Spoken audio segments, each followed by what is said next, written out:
Choose resilience.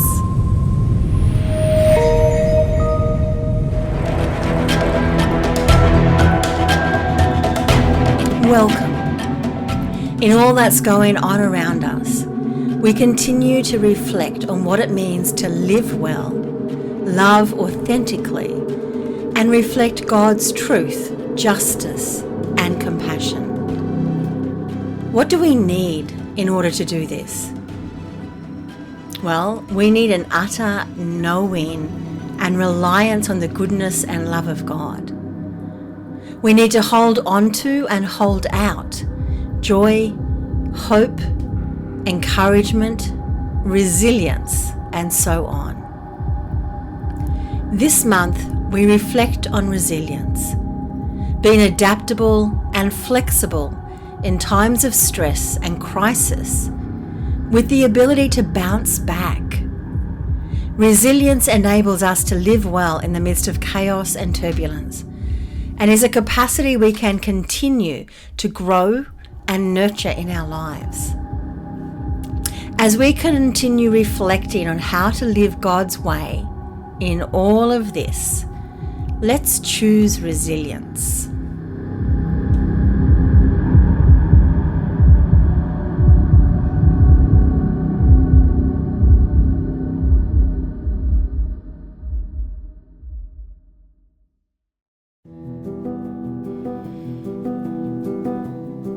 I remain confident of this. I will see the goodness of the Lord in the land of the living. Wait for the Lord.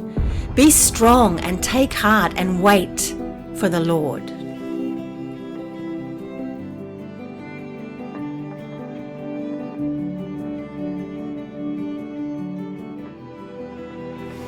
What delight comes to the one who follows God's ways.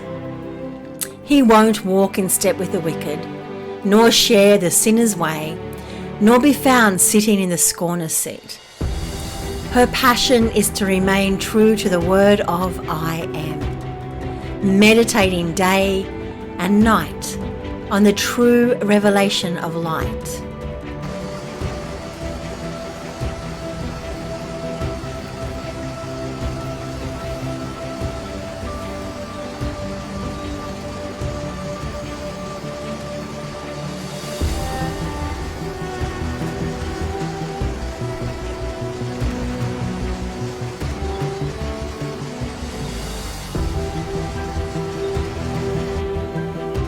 O God, be all my love, all my hope, all my striving.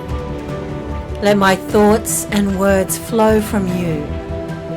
My daily life be in you, and every breath I take be for you.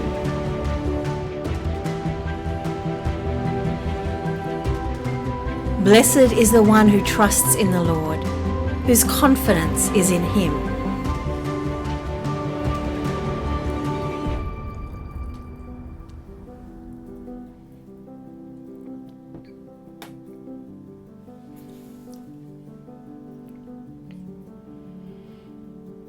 It has no worries in a year of drought and never fails to bear fruit.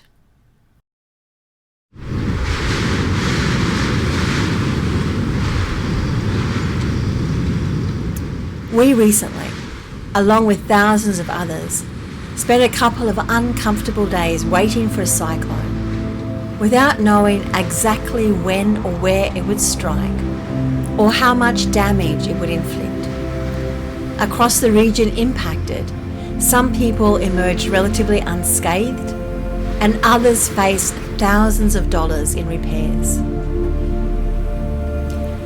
It's fascinating to see which trees have survived, which haven't, which have been damaged, and what the extent of that damage is.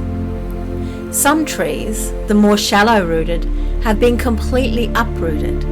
Some have been snapped in half, and others have lost branches, while some remain intact.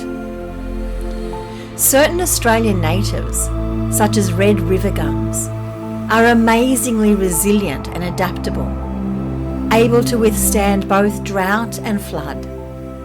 standing for months immersed in floodwaters and withstanding years of drought. This incredible tolerance is because of their extensive root system. In drought, they can reach down sometimes 10 to 12 meters to the subterranean water systems below. And periodically, they need to be inundated with floodwaters to remain healthy and survive. Some of their roots contain a spongy, air-filled tissue that accumulates and transports oxygen in waterlogged soils. Red river gums grow huge and can live up to 1,000 years. These trees are a living image of the trees planted by streams of water, with deep roots, able to withstand the heat of summer and drought, flourishing and fruitful.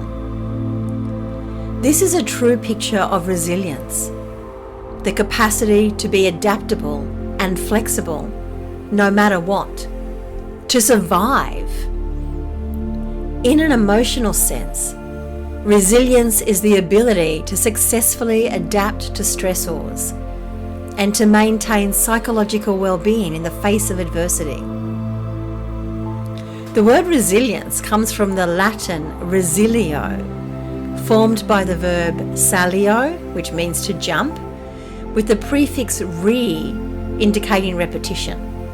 So the meaning is literally to jump again or bounce back. The Merriam-Webster Dictionary defines resilience as an ability to recover from or adjust easily to misfortune or change. This doesn't mean that people of resilience don't feel the impact of crisis or trauma, or that they remain unscathed by what's going on in the world around them. Resilience is not pretending that all is well, nor is it denying pain and suffering. It's not avoidance of difficulty, but navigating our way well through these seasons and emerging whole and healthy. Incidentally, while some people seem to innately have a greater capacity for resilience, it is also a set of behaviours, thoughts and responses that we can all learn and nurture. Let's look to those trees planted by the water and see what they have to say to us about resilience. They are deep-rooted, with roots going wide and deep to reach the water and to get a good hold of all the nutrients in the soil they need to grow strong and withstand whatever the season brings their way. These roots are deeply entwined with the root systems of other trees in the vicinity. More and more research shows how these root networks support and communicate with each other for the overall health of that particular tree population. Trees that survive wind and drought have root systems that are greater than the canopy overhead. Trees that flourish are trees that move in harmony with the seasons, a rhythm of rest and growth, of flourishing and fruiting, of releasing and returning again to rest. This organic rhythm builds endurance and resilience. There's no struggle, no attempt to change the flow of the seasons. There is a yielding and a surrender to what is. And they grow towards the light, reaching for the sun, offering shelter to those in their immediate vicinity. No tree stands in isolation. Each tree is teeming with life and offers nourishment to untold other life forms. As you reflect on these trees, and perhaps there's one outside your window now that draws your attention, what do you notice for yourself? How do these strong, deep-rooted trees speak to you of resilience? For me, resilience comes from being deeply rooted in the ground and source of all being, God the Creator.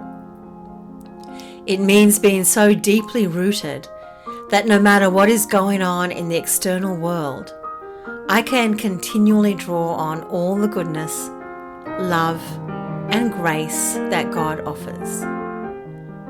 My resilience is supported by those I'm connected with at this deep level, those who support my growth and help me find nourishment and nurture when I'm most needed. Resilience is connected to how I view the world and God, knowing that trauma and crisis are inevitable in this world, and also knowing there is nothing that can separate me from the love of God. It means being able to bend and move when I need to adapt to changing circumstances, while remaining deeply held at the most foundational level. I find I also grow in resilience when I offer support and nourishment to others going through the same experience, rather than simply focusing on myself. There is more, so much more that can be said about resilience and our absolute need to grow in our capacity of this at this time. So, what is God saying to you about resilience? Perhaps you would like to reflect on how you see resilience in your own life and how you might like to nurture this.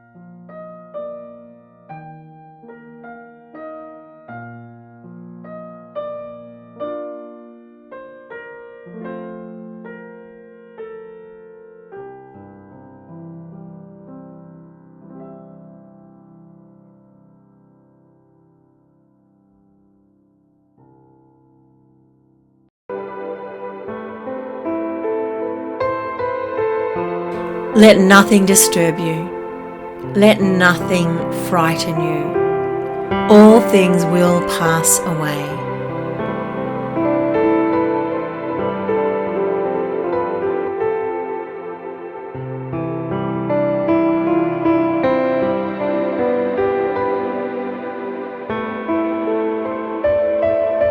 So then, just as you received Christ Jesus as Lord, continue to live your lives in Him, rooted and built up in Him, strengthened in the faith as you were taught, and overflowing with thankfulness.